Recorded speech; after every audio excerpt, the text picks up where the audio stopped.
আমি বিবেচনা কৰি আছো সিৰিয়াসলি বিবেচনা কৰি আছো নিশ্চয়কৈ সঠিক সময়ত সঠিক সিদ্ধান্ত লোৱা হ'ব। মই আজি উত্তৰদৰ ছাত্ৰ সন্থাৰ মুকলি অধিৱেশনত উপস্থিত থাকি তেখেতলোকক আহ্বান জনাইছো তেখেতলোকে যাতে তেখেতলোকৰ ল'ৰা ছোৱালীখিনিৰ পঢ়া শুনাত আৰু অলপ গুৰুত্ব দিয়ে।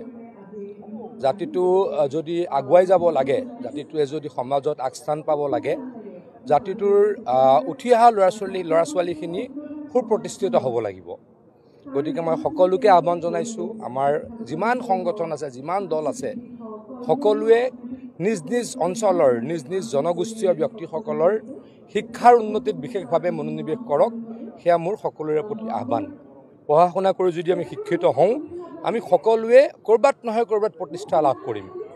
গতিকে যিহেতু এখন ছাত্ৰ সন্থাৰ অধিৱেশন, ৰাজনীতিৰ কথাটো কোৱাৰ প্ৰশ্নই নাছিল, মই চৰকাৰৰ উন্নয়নৰ কথাও বিশেষ কোৱা নাই, মাত্ৰ চৰকাৰৰ শিক্ষাকেন্দ্ৰিক দুটা স্কিমৰ বিষয়ে ক'লোঁ। কিন্তু মই আকৌ কৈছোঁ, তেখেতলোকক মই আহ্বান জনালোঁ যাতে তেখেতলোকৰ ল'ৰা ছোৱালীখিনি আৰু ভালদৰে পঢ়া শুনা কৰে, জাতিটো যাতে আগুৱাই যায়।